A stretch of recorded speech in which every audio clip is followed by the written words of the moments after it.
ETF index mutual funds నేర్చుకుని stock మార్కెట్లో రాణించాలనుకుంటున్నారా? వెంటనే ఈ నెంబర్కి కాల్ చేయండి. నమస్కారం ప్రియా చౌదరి గారు. నమస్తే అమ్మా. మనం మన చుట్టుపక్కల ఉండేటువంటి వాళ్ళలో కొన్ని క్యారెక్టర్స్ చూస్తూ ఉన్నాయి. అవి ఎలా ఉంటాయి అని అంటే గుచ్చుకుంటాయి. తెలిసిన తర్వాత మనకి ఎంత ఇదంటే అంటే వీళ్ళకు ఉండేటువంటి నోటి దూల వల్ల సింపుల్గా చెప్పాలి అని అంటే మన ముందు అలా నీట్గా కూర్చొని వింటూ ఉంటారు. మన ముందు వీళ్ళ ఇంట్లో ఉండేటువంటి వాళ్ళ మీద కంప్లైంట్ ఇచ్చేస్తారు. అంటే హస్బెండ్ మీద కంప్లైంట్ ఇస్తారు, పిల్లల మీద కంప్లైంట్ ఇస్తారు, మదర్ మీద కంప్లైంట్ ఇస్తారు, ఫాదర్ మీద కంప్లైంట్ ఇస్తారు. లేదంటే చుట్టుపక్కల ఉండేటువంటి వాళ్ళు ఎవరైతే ఉన్నారో నన్ను ఇట్లా చేశారు, అది చేశారు, ఇది చేశారు, కావాల్సిన సింపతి మొత్తం ఫస్ట్ గెయిన్ చేసేసుకుంటారు. ఫ్యాక్ట్ ఇది. అంటే ఈ క్యారెక్టర్స్ తోటి ఎన్ని ప్రాబ్లమ్స్ వస్తాయంటే అండి మొత్తం మనకు తెలియకుండా సిస్టమ్ మొత్తం డిస్టర్బ్ చేసి పడేస్తారు. అక్కడితో ఆగుతారా? మన దగ్గర చెప్పాల్సినవి చెప్పేస్తారు. మనం వింటాం కదా. వినేసిన తర్వాత మనం ఒక ఆన్సర్ ఇస్తాము. అయ్యో అలా జరిగిందా, సరే మీ హస్బెండ్ని తీసుకొచ్చిరా, లేదంటే మీ మదర్ని తీసుకొని వచ్చేసి నేను మాట్లాడతానని చెప్పేసి అంటాం. తీరా అక్కడికి వెళ్ళిన తర్వాత వీళ్ళు అంటే మనం ఒక అడ్వైజ్ ఇచ్చాం కదా, వెళ్తారు. వెళ్ళిన తర్వాత ఎందుకో నీ గురించి ఇలా చెప్తే అక్కడ రమ్మన్నారు నిన్ను, ఒకసారి రా కలుద్దాము. కానీ ఆవిడేంటి అలా ఉంది, ఆవిడేంటి ఇలా మాట్లాడుతుంది, వాడేంటి ఇలా ఉన్నాడు, మన గురించి మళ్ళీ ఇక్కడ ఏవైతే మనం మాట్లాడామో మన గురించి నెగిటివ్ ప్రొజెక్ట్ చేసి వాళ్ళు అలా అన్నారని చెప్పేసి అక్కడ చెప్పేసి మళ్ళీ అక్కడ నుంచి ఒక ఇన్ఫర్మేషన్ తీసుకుని ఇక్కడికి వచ్చి చెప్తారు. ఓకే, ఇక్కడికి వచ్చి చెప్పిన తర్వాత ఇదే విషయాన్ని జరిగిందని మళ్ళీ ప్రతి 10 మందికి ఆడలా అంట, ఈడిలా అంట, ఈడిలా అంట. ఫస్ట్ ఈ టేప్ ఉన్నోడిది నువ్వు గనక బెటర్గా ఉంటే ఇవన్నీ ఎందుకు వస్తాయి? చుట్టుపక్కల మొత్తాన్ని గెలికేస్తారు. అంటే ఒక చోట స్టార్ట్ అవుతుంది. ఆ సరౌండింగ్లో ఎవరినైతే ఇంట్రడ్యూస్ చేస్తామో మనం వాళ్ళందరికీ వీళ్ళ గురించి నెగిటివ్ చెప్పుకుంటూ వస్తూ ఉంటుంది. ఈ క్యారెక్టర్ ఒక చోట ఆగదండి. ఇది వాళ్ళ చాలా ఇళ్లల్లో కూడా చూస్తున్నారు. నేను పర్టికులర్ చూశాను కాబట్టి నేను మీకు చెప్తున్నాను. నాకైతే మామూలుగా రాలేదు అసలు. అంటే మనకు ఒక లాంటి మనం అసలే పీస్ఫుల్గా ఉంటాము. కానీ ఇటువంటి విన్నప్పుడు ఏంటంటే వేరే వాళ్ళ గురించి నా ముందు కంప్లైంట్ ఇచ్చి, ఇంకొకళ్ళ గురించి నా ముందు కంప్లైంట్ ఇచ్చి, ఇంకొకళ్ళ గురించి అంటే రేపటి రోజున నా గురించి మీ గురించి చెప్తారు కదా. అదెంత పెద్ద తప్పండి. అదే చాలా ఇళ్లలో నిజంగా వైఫ్ అండ్ హస్బెండ్ రిలేషన్షిప్లో కూడా హస్బెండ్ గురించి బయట వాళ్ళ ముందు నెగిటివ్ ప్రొజెక్ట్ చేసేస్తారు. హస్బెండ్ రాగానే కామ్ అయిపోతారు. ఏమీ తెలియనట్టు ఇదే హస్బెండ్ గురించి ప్రతి 10 మందికి చెప్పేస్తారు. ఇవాళ హస్బెండ్ ఫేస్ చేసేటువంటి వాటిలో మేజర్ పార్ట్ ఇది. నేను చూసిన డైరెక్ట్ మీకు కూడా తెలుసు కాబట్టి చూడండి, నాలో చూడండి. మీకే అంత ఉంటే నాగరాజు గారు, నేను చాలా బుజ్జగించి పసిబిడ్డని బుజ్జగించినట్టు బుజ్జగించి నేను ఒక ప్లాట్ఫామ్ మీద పెట్టిన తర్వాత నాకే తిరిగి ఉల్టా మాట్లాడితే నేను తీసుకెళ్ళి దేంట్లో ముంచాలా క్యారెక్టర్ని? ఒకటి గుర్తుపెట్టుకోండి నాగరాజు గారు, అవతల వాడు తోపు అనుకుంటే నేను అంత లేకుండా నేను ఇక్కడ ఈ సీట్లో కూర్చోలేదు. ఎక్కడ ఏది కొయ్యాలో నాకు బాగా తెలుసు, ఏది కూర్చాలో నాకు బాగా తెలుసు, ఏది ముడెయ్యాలో తెలుసు, ఏది తెంచాలో కూడా తెలుసు. ఇంకొక విషయం ఏంటంటే నాగరాజు గారు, ఇక్కడ వీళ్ళు ఏం మాట్లాడతారు అని అంటే మానసిక రోగులండి వీళ్ళు. ఎగ్జాక్ట్లీ 100% మానసిక రోగులు. మీకు చూపిస్తే కావాలంటే డాక్టర్ సర్టిఫికెట్లు కూడా ఉంటాయి వాళ్ళకి. వెళ్ళనాళ్ళకే ఉండవు, వెళ్ళినాళ్ళకి ఉంటాయి. ఈ రోజుకి మా హస్బెండ్ నన్ను తిట్టేది ఏంటంటే, నీకు ఇంకా బుద్ధి రాదా? ఏ విషయంలో? ఎప్పుడు చూడండి ఏడదొచ్చి కళ్ళ నీళ్ళు పెట్టేసుకుంది అంటే దాని దుంపదగా నాగరాజు గారు, ఈ అసలు దాన్ని ఏమంటారు, మొత్తం అంకితం అన్నమాట జీవితం అంతా.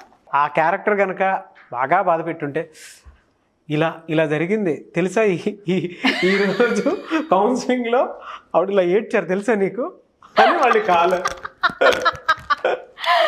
ఏనండి, అయితే ఒక్క విషయం, నిజంగా మానసిక రోగులు నాగరాజు గారు వీళ్ళు 100% మానసిక రోగులు.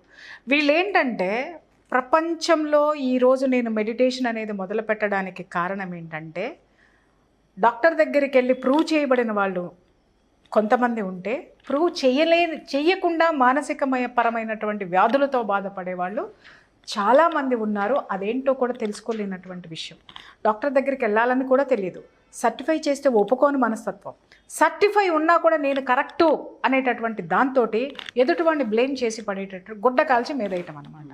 ఇలాంటి నటోరియస్ క్యారెక్టర్స్ కొన్ని తిరుగుతూ ఉంటాయి మన చుట్టూ. ఈ తిరుగుతున్నాయి అంటే మనం ఎంత ఎనర్జెటిక్గా ఉండాలి, అవును అవును, మనం ఎంత దీంతో ఉండాలి. ఇలాంటి క్యారెక్టర్స్ తెలిసి కూడా పసిబిడ్డల్ని పొదుపు పట్టుకుంటాను నాగరాజు గారు. కానీ ఇవి ఎన్ని క్యారెక్టర్లు ఇవి నన్ను ఎగిరెగిరి తన్నినాయో నేను చెప్పలేను. అవును. ఒక విషయం చెప్తా. ఈ మధ్య రీసెంట్గా నాకు జరిగిన ఒక 3 ఇన్సిడెంట్స్ తోటి ఇంకా ఏ ఆడది నా దగ్గరికి వచ్చి ఏడ్చినా కూడా నమ్మకూడదు అనేది ఒకటి డిసైడ్ అయిపోయినా. ఎందుకు డిసైడ్ అయినానంటే, ఇంకా చెప్పాలి అంటే కౌన్సిలింగ్లు అనే దానికి ఫుల్ స్టాప్ పెట్టేసి నా ఇంటి తలుపులు కూడా క్లోజ్ చేసేసారు. మెడిటేషన్ అనే దానికి మాత్రమే పెద్ద ద్వారం ఓపెన్ చేశారు. కారణం ఏంటంటే 20 ఏళ్ళండి, 20 ఏళ్ళుగా ఒక క్యారెక్టర్ని ఎంత డెవలప్ చేశానో, ఏమీ లేకుండా పరాయి ఊరు నుంచి పొట చేత్తో పట్టుకొని వచ్చినటువంటి క్యారెక్టర్ని నిలబెట్టి, ఎప్పుడు నిజంగా చెప్పాలి అనంటే చేసిన ఎన్ని దరిద్ర పనులే అయినా సరే నా చెయ్యి కాలుతున్నా కూడా దీపానికి అడ్డం పెట్టి దీపాన్ని నిలబెట్టినట్టు నేను మాటలు పడుతూ, నేను అన్నీ పడుతూ, అవమానాలు పడుతూ వాళ్ళని కాపాడితే 20 ఏళ్ల తర్వాత కూడా నాకు వెన్నుపోటు పొడిచినారు. ఒకటి నాగరాజు గారు తిరిగి నేను ఉల్టా 10 నిమిషాలే నేను వాళ్ళ మీద కాన్సన్ట్రేషన్ చేస్తే వాళ్ళకి జీవితాలు ఉండవు. కానీ ఎక్కడో లాగుతూ ఉంటుంది. అక్కడే నాకు ఇంట్లో తిట్లు పడుతూ ఉంటాయి, ఎక్కడో లాగుతూ ఉంటుంది. వాళ్ళని ఇంకా నన్ను రెచ్చగొట్టడం అనేది మానేయమని ఈ కెమెరా ముఖంగా నేను చెప్తున్నా. జీవితాలు ఉండవు, ఎక్కడెక్కడయో తొవ్వి తోడి తీస్తా. అర్థమైందా? గిదిరింపులు జోలికి వస్తే దాన్నమ్మ మొగుళ్ళని చూసినా నేను, అది కూడా కేర్ చేయను, లెక్క చేయను. ఏమనుకుంటున్నారంటే నాకు అర్థం కాక అడుగుతాను. అంటే ఇలాంటి ఒకటిసారి ప్రొఫెషనల్స్లో మానసిక రోగులు ఉన్నారు, మీకు ఆ సంగతి తెలుసా? ప్రొఫెషనల్స్ అంటే ఎవరో ఒక సమాజంలో ఉన్నతమైనటువంటి స్థాయిలో, ఆఫీసర్స్ స్థాయిలో ఉన్న వాళ్ళకు కూడా ఇలాంటి మానసిక జాడ్యాలు ఉన్నాయి. ఓకే, అవి బయటికి ఎలా కనిపిస్తాయి అనంటే, వాటిని మేనేజ్ చేసుకునేటటువంటి పరిస్థితి ఎలా ఉంటుంది అనంటే, వీళ్ళు ట్రీట్మెంట్లు తీసుకోరు, సైకియాట్రిస్టుల దగ్గరికి వెళ్ళరు, ట్రీట్మెంట్లు తీసుకోరు. వాళ్ళ యొక్క భావజాలాన్ని కానీ, వాళ్ళని అధికారం కాపాడుతుంది సార్, వాళ్ళని గుర్తుపెట్టుకోండి, అధికారం మిమ్మల్ని కాపాడుతుంది. కానీ నాలాంటి వాళ్ళ జోలికి వస్తే అధికారం తీసి పక్కన పెడతా, దాని నుంచి బయటికి ఊడబీకి బయటికి పంపించాలో నాకు బాగా తెలుసు. అంత లేకుండా నేను ఇక్కడ ఈ సీట్లో కూర్చోలేదు. అర్థమైందా నాగరాజు గారు? మీరు అన్నట్టు భావాలతోటి వాళ్ళ యొక్క వ్యక్తిత్వాల్ని అంచనా వేయటం అనేది చాలా కష్టం అండి. అవును. ఇవాళ మీరు అంటున్నారు 4 రోజులకోసారి సెలవు కావాలి, 5 రోజులకోసారి సెలవు కావాలి, నేను ఇక్కడ నేను పోతున్నాను అనడానికి కారణం ఏంటంటే, I know the other side of the coin of this society. ఈ మనుషుల యొక్క other side of the coin నేను చూస్తున్నాను. అది నేను తీసుకోవడం అనేది నా శక్తికి మించి నేను తీసుకోలేను. అందుకే మీరు ఆ కేస్ స్టడీ నేను చూసేసిన తర్వాత డైరెక్ట్గా నా ముందే నేను చూశాను కదా, మీరు కాల్ చేసిన ఎందుకు పిక్ చేయలేదంటే రీజన్ అదే. ఇప్పుడు నేనే అది చూసి కళ్ళారా షాక్ అయిపోయి, అది మంచి నేచర్ కూడా కాదండి. దానివల్ల నాగరాజు గారు వాళ్ళిద్దరు మానసిక రోగులండి, మానసిక రోగులు. వాళ్ళ డాక్టర్ సర్టిఫికెట్స్ కూడా ఉన్నాయి, అవి బయట పెడితే వాళ్ళ ఉద్యోగం పోతుంది. అర్థమైందా అండి? అంత ఉంది నా దగ్గర చరిత్ర. కానీ అయినా సరే అమ్మ మీరు ఇటు రండి అని చెప్పేసి ₹1 నేను ఛార్జ్ చేయకుండా తీసుకొచ్చి కూర్చోపెడితే, తిరిగి ఉల్టా మన మీదే ఆ సాడిజాన్ని ప్రదర్శిస్తున్నారు అని అంటే వాళ్ళని మనం పట్టించుకోవాల్సిన అవసరం అయితే లేదండి. అది ఒక రకం అయితే అండి, ఇవాళ వైఫ్ అండ్ హస్బెండ్లో ఇప్పుడు దాని విషయానికి వస్తున్నా. ఇప్పుడు మీరు ఒక పాయింట్ అన్నారు, మొగుడు మీద విపరీతంగా చెప్పేస్తారు, మనం ఇంటాం పిచ్చోళ్ళ లెక్క, మనం వీళ్ళకి ఫేవర్ చేస్తాం. తర్వాత ఏదైనా గొడవ, ఏదైనా మనం వాళ్ళకి ఏదైనా ఫేవర్ చేసామనుకోండి, లేదా పోలీస్ స్టేషన్ సపోర్టో లీగల్ సపోర్టో ఏదైనా ఇచ్చినామనుకోండి, ఒకవేళ వాళ్ళది ఏదన్నా ఆ మొగుడు తరపు నుంచి బ్యాలెన్సింగ్ ఫేస్ చేయాల్సి వచ్చింది అనుకోండి, టక్కన ముఖ చిత్రం ఇటు తిరిగిపోద్ది. అక్కడ మనం ఏం ఫేస్ చేయాల్సి వస్తుంది తెలుసా? దీన్నమ్మ ఆడొస్తాడు, నా భార్యని, నన్ను, ఏంటి అని, ఒరే ముండా, నీ పెళ్ళాం నిన్ను అరెస్ట్ చేయమని నా దగ్గరకు వచ్చిందిరా, నిన్ను రోడ్డు మీదకి లాగమని నా దగ్గరకు వచ్చిందిరా, నేను చేయకుండా కూర్చోబెట్టినాను రా, ఆ ఫ్రస్ట్రేషన్ అంతా తీసుకొచ్చి నీ దగ్గర పెట్టిందిరా. వింటావా? ఈడనడం పెళ్ళామే. ఎందుకనంటే అది అంత మహానటి, అది సమాజానికి ఒక ముఖ చిత్రాన్ని చూపిస్తుంది, మొగుడి దగ్గర ఒక ముఖ చిత్రాన్ని చూపిస్తుంది. ఇక్కడ మనం ఎవరిని ప్రూవ్ చేయాలి? ఎక్కువ మాట్లాడితే చెప్పు తీసుకుని కొట్టి పంపాలి అవును. బయటికి. అర్థమైందా అండి? ఎందుకనంటే we can prove our self. మన దగ్గర ఏ సాక్ష్యాధారాలు లేకుండా మనం ఇక్కడ ఊరికిన కూర్చొని కదా, మన జాగ్రత్తలు మనం తీసుకుంటూ కూర్చొని లేము కదా. ఇలాంటి డిస్టర్బెన్సెస్ మన చుట్టూ వస్తాయి, రానివ్వండి. ఎంత వస్తే అంత రాటు తేలుతాం కదా. కాదు, ఇళ్లలో జరుగుతున్నాయి కదా ఇట్లా. అదే ఇంటి గురించే చెప్తున్నాను నేను. ఇక్కడ ఏమవుతుంది అనంటే పక్కింటి వాళ్ళు రాటు తేలుతారు, ఇక్కడ నువ్వు నేను రాటు తేలాము. ఇలాంటి క్యారెక్టర్స్ వస్తే ఇలా ఎట తిప్పి కొట్టాలా, ఇంకా ఎక్కువ మాట్లాడితే లోపల ఎట్ట దోయించాలా, చట్టం మన పట్ల ఎట్లా చేసుకోవాలా, మనకి ఎవడేలాగా ఇక్కడ కూర్చోలేదే అట్టగే పక్కన రాటు తాలుతాడు. ఓరమ్మ ఇది వచ్చి చెప్పిందంతా నేను ఎదవనైపోయాను కదా. ఆ మగుడు ఇది ఉల్టా తగుకొచ్చేస్తాడు కదా. మా ఆవిడ సూపర్, అసలు దానంత అమాయకురాలు ప్రపంచంలో లేదంటారు. ఒరే ముండా, ఇటువైపు కాయిన్ చూస్తే నీకు అర్థమవుతుంది. అర్థమైందా? ఇటువైపు కాయిన్ చూస్తే అర్థమవుతుంది. ఇంకొకటి వీళ్ళందరికీ ఏంటంటే నాగరాజు గారు మళ్ళీ ప్రియా సోదరులు లాంటి కావాలి. వేరే వాళ్ళ దగ్గర పోవచ్చు కదా, ఉచితంగా ఇచ్చేవాళ్ళు బోల్డ్ మంది ఉన్నారు కదా. ఎందుకెళ్ళరండి? ఎందుకెళ్ళరు? వీళ్ళకి ఒక బ్రాండ్ అంబాసిడర్లు కావాలి, మళ్ళీ ఓ బ్రాండెడ్ పర్సనాలిటీస్ కావాలి. ఎందుకు? మొగుడిని బెదిరించాలి. అర్థమైందా? మొగుడిని బెదిరించాలి. బొమ్మ చూపించి, ఇంట్లో బొమ్మ చూపించి బయటకు వస్తారు. ఇద్దో వెళ్తున్నా, చూస్తా చూడు నీ అంతు. అంటిల్లెస్ నాకేం సంబంధం అండి. నువ్వు చెప్పింది ఇంటా, నువ్వెట్ట బాగుపడాలో చెప్తా, పంపిస్తా. లేదో ఇంకొకటి చెప్తా, నీ మొగుడిని పట్టుకురా, మళ్ళీ టైం ఇస్తా, తీసుకొని రా. లేదు వాళ్ళ కాకపోతే లీగల్గా వెళ్ళండి, అంతే. లీగల్గా పోండి, లీగల్గా మీరు ఏం చేసుకుంటారో చేసుకోండి. చాలా వరకు చాలా మంది నాకు కంప్లైంట్స్ ఇస్తూ ఉంటారు, ఏమండి మీ వాళ్ళు ఫోన్ లిఫ్ట్ చేయట్లేదని. ఒక కేసుని నేను ఎన్నిసార్లు కూర్చోబెట్టాలండి? నీకు ఏడుపు వచ్చిన ప్రతిసారి నేను కళ్ళ నీళ్ళు తుడుస్తూ ఉంటే నాకు నా సంసారం లేదా? నాకు నా ఆరోగ్యం వద్దా? నా యాటిట్యూడ్ ఉండవా? నా యాక్టివిటీస్ ఉండవా? 10 సార్లు నువ్వు వచ్చి నా దగ్గర ఒక్కసారి వచ్చినప్పుడు 10 గంటలు కూర్చోబెట్టి చెప్పాను నువ్వేంటి అనేది. నువ్వు మైండ్లోకి తీసుకోకుండా ఆ రోజు నేనేం చెప్పానో వీళ్ళకి 6 నెలల తర్వాత అదే జరుగుతుంది. నాగరాజు గారు ఆ రోజు చెప్పింది పట్టించుకోరు, 6 నెలల తర్వాత అదే జరుగుతుంది. అప్పుడు నేను మళ్ళీ కొత్తగా మొదలు పెట్టాలి వీళ్ళకి రామాయణ భారత భాగవతాలన్నీ కూడా, గీతోపదేశాలు. అర్థమైందా? యదా యదా హి ధర్మస్య గ్లానిర్భవతి భారత. కాదండి అని డిస్కస్ చేసాం, కానీ ఈ ఒక్క పాయింట్ ఎందుకు మనం డిస్కస్ చేయలేదు అంటే నేను ఎక్స్పీరియన్స్ అవడానికా?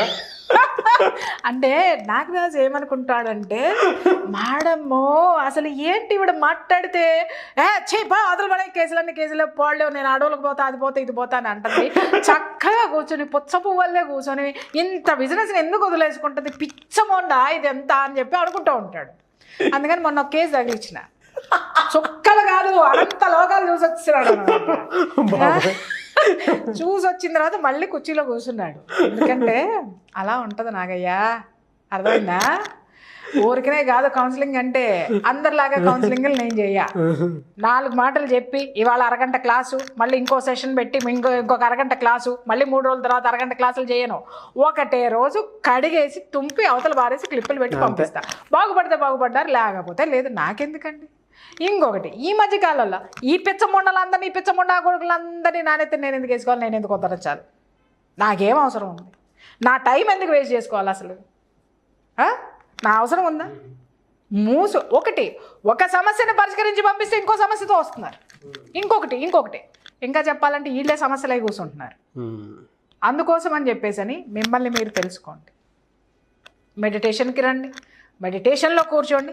మీ లోపల ఉన్నటువంటి మానసిక రుగ్మతలు ఒక డాక్టర్ లేకుండా, 0 ఫీజు లేకుండా, డాక్టర్ల చుట్టూ తిరగకుండా మిమ్మల్ని మీరు తెలుసుకున్న తర్వాత ఏ డాక్టర్ దగ్గరికి వెళ్ళాలో, ఎలాంటి ట్రీట్మెంట్ తీసుకోవాలో, ఎలా బయటికి రావాలో, మీలో ఏముందో మిమ్మల్ని మీరు తెలుసుకునేటటువంటి అవకాశం అనేది మీకు వస్తుంది. కాబట్టి మనకే తెలియనటువంటి మానసిక రుగ్మతలు మనలో చాలా ఉంటాయి నాగరాజు గారు. ఇవాళ మనం చాలా గొప్పవాళ్ళమే, కానీ ఒక్కొక్కసారి మన ఇంట్లో వాళ్ళని అడిగితే మన మైనస్లు ఏంటో బోల్డ్ చెప్తారు, అలాగే మన ఫ్రెండ్స్ని అడిగితే మన మైనస్లు ఏంటో బోల్డ్ చెప్తారు. అవన్నీ మనం ఎప్పటికప్పుడు కరెక్ట్ చేసుకుంటూ ఉండాలి. ఎప్పటికప్పుడు జీవితాంతం బ్రతికున్నంత వరకు మనల్ని మనం కరెక్ట్ చేసుకోవాలి. ఎందుకంటే చచ్చిపోవడానికి ఇంత విషం ఉంటే చాలు నాగరాజు గారు, కానీ బ్రతకాలి అనంటే చుట్టూ విషం చిమ్మేటటువంటి మనుషుల మధ్య బ్రతకడానికి ఎంత ధైర్యం కావాలి, ఎంత చరిష్మా కావాలి. నా అలాగే ఇట్ట సీట్లో కూర్చున్న దానికి ఇంకెంత కావాలి? అండర్స్టాండ్? ఆ విషం చిమ్మే మనుషుల మధ్య నిన్ను నువ్వు ప్రొటెక్ట్ చేసుకోవాలి. ఎలా ప్రొటెక్ట్ చేసుకోవాలి? పద్దాక పోలీసులు పరిగెత్తుకు రారు, పద్దాక నీ భర్త రాడు, పద్దాక నీ తల్లిదండ్రులు రారు. నిన్ను నువ్వే వెతుక్కో. నిన్ను నువ్వు మలుచుకో. నీ పిల్లలు నీ మాట వినరు, నీ భర్త వినరు, నీ అత్త వినదు, నీ మామ వినరు, ఈ సమాజం అసలే నిన్ను పట్టించుకోవట్లేదు. నిన్ను నువ్వు తెలుసుకోవాలి అనంటే, నీలో నువ్వు తరచి చూసుకోవాలి అనంటే, only the way is, ultimate way is meditation. Yes.